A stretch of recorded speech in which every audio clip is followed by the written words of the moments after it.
Assalamu alaikum dear students, hope you all are fine. Now we start the next question of physics, class 8th. Action and reaction are always equal and opposite, then how does the body moves?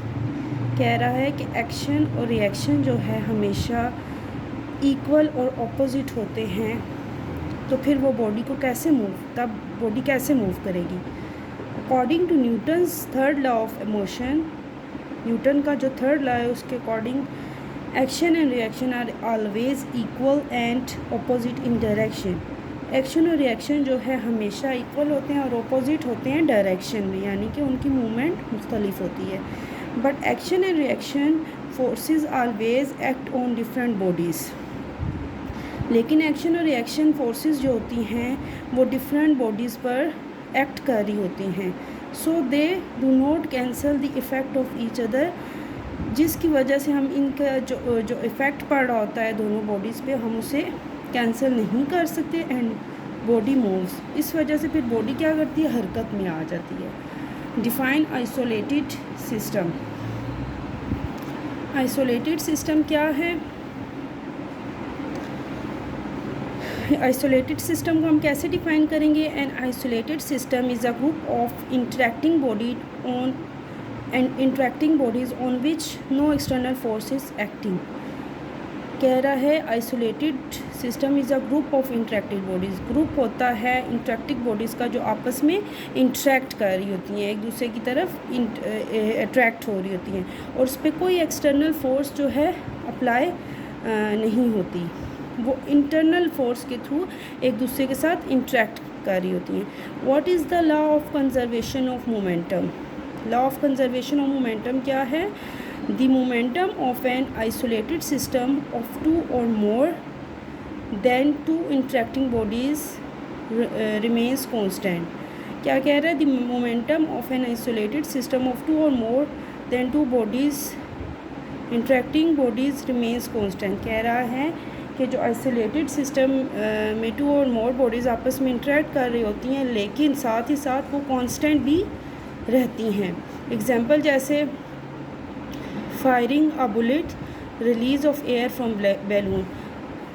Firing a bullet, जब fire कर रहे होते हैं bullet, उसमें से जाकर air में शामिल हो जाती है, लेकिन जिस चीज़ से वो बुलेट फायर होता है वो कांस्टेंट रहती है अपनी जगह पे। इसी तरह release of air from balloon वहीं रहेगा, एयर रिलीज़ होकर आगे पीछे मूव कर जाएगी। Why is the law of conservation of momentum important? Law of conservation of momentum क्यों इम्पॉर्टेंट है? By using law of conservation of momentum it is possible to calculate force, velocity and acceleration of a body. Law of conservation of momentum को use करते हुए ये possible है कि हम force, velocity और एक्सीलरेशन को कैलकुलेट कर सकें, बॉडी की फोर्स, वेलोसिटी और एक्सीलरेशन को कैलकुलेट कर सकें। Most of the elementary particles are discovered by the use of this law. Elementary particles use होते हैं इस लॉ को डिस्कवर करने के लिए। When a gun is fired it requires why. जब गन फायर करेगी या फायर की जाती है वंस गन से, इट रिक्वायर्स वाई, क्यों? As the gun is fired bullet shoots out of the gun and acquires some momentum. जब gun से फायर की जाती है या बुलेट शूट होती है गन से, उसके बाद वहाँ पर क्या होगा, फिर कुछ मोमेंटम पाई जाएगी। To conserve the momentum of the system the gun requires. Next है आपके पास what is seat belt. Seat belt क्या होता है? अ बेल्ट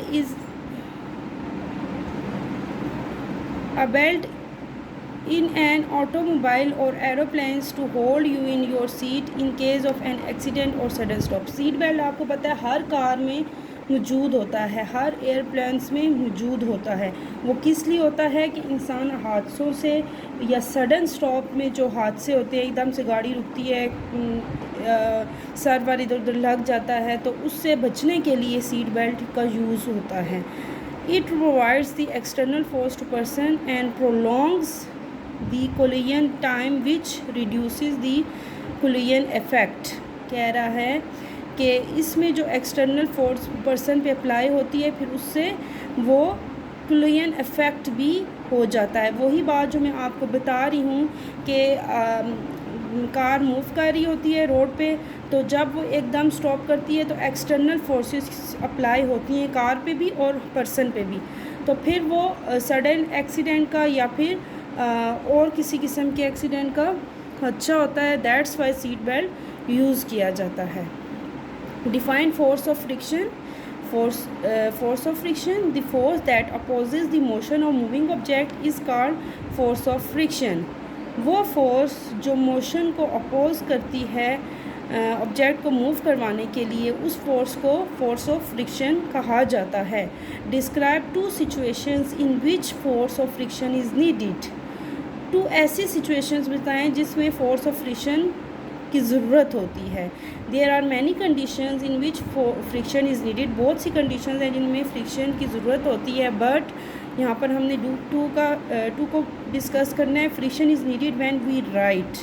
फ्रिक्शन वहाँ भी ज़रूरत होती है जब हम लिखेंगे। Friction enables us to walk on the ground. Friction तब भी इनेबल होगी जब हम वॉक करेंगे ज़मीन पर यानी कि ग्राउंड पर। Describe ways to reduce friction. आपने वेज बतानी है कि हम रिड्यूस को कैसे कम कर फ्रिक्शन को कैसे रिड्यूस कर सकते हैं, कम कर सकते हैं। Method of reducing friction using grease or any other lubricant, using smoother services, using rollers, wheels or ball bearings. Objects like car and planes are modelled with streamlined shapes.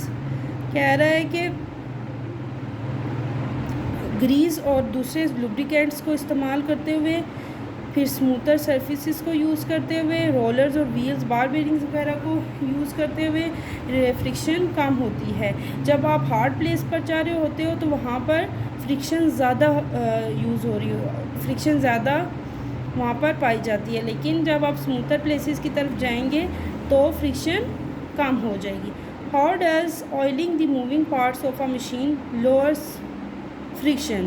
Oiling the moving parts of a machine lowers friction because the oil fills up all the rough spot, cold welds and make the surface smooth। कह रहे हैं कि जो machine के जो oily parts होते हैं उनको मूव करवाने के लिए हम लोअर फ्रिक्शन क्यों अप्लाई होती है, क्योंकि जो उसके ऑयली पार्ट्स होते हैं वो फिल अप हो जाते हैं ऑयल से, उसके रफ़ स्पॉट्स जो होते हैं वो फिल अप हो जाते हैं ऑयल से, जिनको हम कोल्ड वेल्ड्स भी कहते हैं, यानी कि rough spot and cold welds जो होते हैं उनको हम फिल अप कर देते हैं ऑयल से, तो फिर वो जगह स्मूथ हो जाती है, सरफेस इज़ स्मूथ, तो वहाँ पर फिर कम फ्रिक्शन अप्लाई होगी। ऊपर जी मैंने इसलिए समझाया था कि आपको फ्रिक्शन का कॉन्सेप्ट समझ आ जाए, ठीक है। Why rolling friction is less than sliding friction. Rolling friction is less than sliding friction. Rolling friction less होती है स्लाइडिंग फ्रिक्शन से। वाई, ये नेक्स्ट क्वेश्चन में बताना है।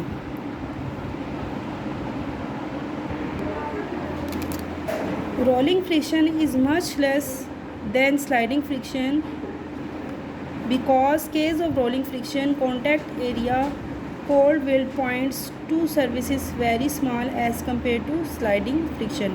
रोलिंग फ्रिक्शन जो है लेस देन स्लाइडिंग फ्रिक्शन होगी, क्योंकि जो रोलिंग फ्रिक्शन का कॉन्टैक्ट एरिया होगा यानी कि कोल्ड वेल्ड पॉइंट्स वो जो होंगे उसकी दो जगह होती है, टू सर्विसेज होती हैं, इज़ वेरी स्मॉल, और वो स्मॉल होता है क्योंकि उसके जस्ट 2 पॉइंट्स होते हैं as compare to sliding friction. Sliding friction में तो स्लाइड करेंगे तो वो ज़्यादा एरिया आ जाता है ना, लेकिन जो है रोलिंग फ्रिक्शन में जस्ट 2 पॉइंट्स होंगे जहाँ वो रोल करेगा। What is difference between sliding friction and rolling friction? Sliding friction a force between the sliding object which opposes the relative motion between them is called sliding friction। Rolling friction is the force of friction between a rolling body and the surface over which it rolls। Rolling friction is lesser than the sliding friction। Sliding friction कह रहा है कि force apply होती है sliding objects के दरमियान, तो which oppose the relative motion between them, और वहाँ पर रिलेटिव मोशन उन दोनों के दरमियान अपोज होगा। मीन्स के जहाँ से स्लाइड करना वो स्टार्ट होगा उसके एंडिंग पॉइंट तक जो होगा वो वहाँ तक उनमें स्लाइडिंग फ्रिक्शन इनेबल होगी। रोलिंग फ्रिक्शन क्या कह रहा है? Rolling friction is the force of friction between a rolling body and the surface. कह रहा है रोलिंग फ्रिक्शन वो फोर्स ऑफ फ्रिक्शन होगी जो एक रोलिंग बॉडी और उस जगह के दरमियान पाई जाएगी, उसे रोलिंग फ्रिक्शन कहते हैं। और रोलिंग फ्रिक्शन जो है लेसर होती है स्लाइडिंग फ्रिक्शन से। What would happen if all friction suddenly disappears? If there was no friction, then we could not walk. कह रहे हैं कि अगर फ्रिक्शन नहीं होगी तो हम वॉक नहीं कर सकेंगे। क्वेश्चन यही था ना, what would happen if all friction suddenly disappear. अगर सारी की सारी फ्रिक्शन सडनली डिसअपेयर हो जाएगी तो फिर क्या मिसाइल होंगे। तो वो कह रहे हैं if there was no friction then we could not walk. अगर फ्रिक्शन नहीं होगी तो हम चल भी नहीं सकेंगे। वी वुड कीप स्लीपिंग, हम स्लीप करते रहेंगे। Nothing would steady on ground and nothing would exist in the way that they do no. हम ग्राउंड पर नहीं वॉक कर सकेंगे, ये मैंने आपको बता दिया। स्लिप करते रहेंगे और हमारा जो उस वक्त हमें काम पूरा करना होगा वो भी नहीं हो पाएगा अगर फ्रिक्शन एग्जिस्ट नहीं करेगी तो। What is meant by the tension in the string? The force acting along a string causes tension in the string. The force acting along a string causes tension in the string. जो force act करेगी किसके along? String के, तो वो tension in the string का cause बनेगी। Define centripetal force. The force which keeps the body to move in a circular path is called the centripetal force. वो force जो बॉडी को सर्कुलर पाथ में move करवाएगी वो सेंट्रीपिटल फोर्स होती है। इसका फार्मूला है F is equal to mv²/r। आपने इसकी डेफिनेशन विद फार्मूला अच्छे से प्रिपेयर करना है। सेंट्रीपिटल सेंट्रीफ्यूगल को मिक्स नहीं कर देना, ये अलग अलग दो चीज़ें हैं। दिखने में स्पेलिंग और बोलने में थोड़ी मिलती हैं, लेकिन आपने इनको से अच्छे से तैयार करना है कि आपको मिक्सअप ना हो जाए। Define centrifugal force. In the reaction of centripetal force there is produce centrifugal force. Centripetal का जो रिएक्शन होगा, सेंट्रीपिटल फोर्स का जो रिएक्शन होगा वो प्रोड्यूस करेगा वहीं से centrifugal force in the string which pulls the string outward. String पे जो उस वक्त पुल कर रही होगी ऊपर की तरफ, पुल हो जाएगी आउटवर्ड। Define centripetal acceleration. अब सेंट्रीपिटल एक्सेलरेशन क्या है? The acceleration produced by centripetal force is called centripetal acceleration. जो एक्सेलरेशन प्रोड्यूस हो रही होगी थ्रू सेंट्रीपिटल फोर्स के थ्रू, तो वो क्या कहलाएगी? Centripetal acceleration. AC is equal to v²/r।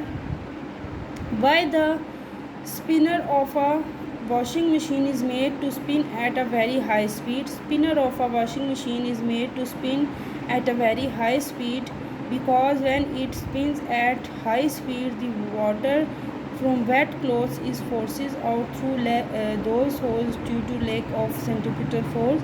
कह रहा है कि why the spinner of a washing machine is made to spin at a very high speed. कि वॉशिंग मशीन का स्पिनर जो होता है गोल सा, वो जिसके वॉशिंग मशीन में कपड़े स्पिन करते हैं, जिसके थ्रू करते हैं, तो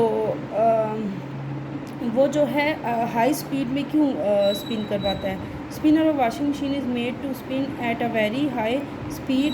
वो इसलिए क्योंकि क्योंकि when it spin at high speed the water from wet clothes is forces out through those holes due to lack of centripetal force. तो क्योंकि जो वो हाई स्पीड में इसलिए स्पिन करेगा, जो वेट क्लॉथ्स होंगे, वाटर जो होगा वेट क्लॉथ्स में, वो उस फोर्स के थ्रू बाहर को आ जाएगा थ्रू उसके जो होल्स होते हैं due to lack of centripetal force. Washing machine के अगर आप स्पिनर की अगर देखें तो उसमें छोटे छोटे सुराख होते हैं, उन सुराखों की वजह से जो है वो हाई स्पीड पे मूव करता है और वेट क्लॉथ से वो पानी को खारिज करता है कि वो थोड़े ड्राई हो जाए। Define limiting force of friction. Limiting force is the friction on a body just before it starts moving.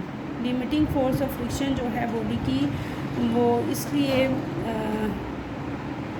Limiting friction is the friction on body just before it starts moving. Generally, limiting force is highest. Limiting force of friction is the product of coefficient of friction and normal.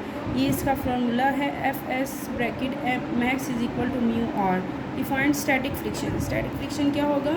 The frictional force that exists between the surfaces of two stationary bodies in contact with each other. वो friction force जो दो bodies के दरमियान दो stationery bodies के दरमियान एक contact हो जाए उन दोनों के दरमियान, तो वो स्टैटिक फ्रिक्शन होती है. Define coefficient of friction. The ratio between the force of limiting friction and the normal friction are is constant. This constant is called the coefficient of friction. It is denoted by mu. कह रहा है कि ratio जो होती है दो bodies के दरमियान, यानी कि एफ एस एंड दूसरी बॉडी है नॉर्मल बॉडी, इसको आर से डिनोट किया है, तो इसको हम एफ एस ओवर आर कर देंगे और कांस्टेंट रखेंगे कोफिशिएंट ऑफ फ्रिक्शन, जिसको हम डिनोट करेंगे म्यू से. तो mu is equal to F S over R. ये इसी फार्मूले को यहाँ पर डिफ़ाइन किया हुआ है, तो आपको याद करने में कोई प्रॉब्लम नहीं होगी. यहाँ पर रेशो का वर्ड यूज़ किया हुआ है, तो रेशो को दूसरे लफ्ज़ों में 2:3 है अगर, तो इसको डिवीजन की फॉर्म में लिखेंगे तो ये 2/3 हो जाएगा. इसी तरह एफ एस रेशो आर की बात हो रही है ना, एफ एस रेशो आर, तो ये इसको डिवीजन की फॉर्म में परफॉर्म करेंगे. ओके स्टूडेंट्स, होप सो कि आपको अच्छे से समझ आ गया हो. तो आपने शॉर्ट क्वेश्चन इसी तरह एज़ इट इज़ अच्छे से प्रिपेयर करने हैं समझ कर, ताकि आपको कोई प्रॉब्लम ना हो. तो इंशाल्लाह नेक्स्ट लेक्चर में मुलाकात होती है, और बेस्ट ऑफ लक एंड अल्लाह हाफिज़.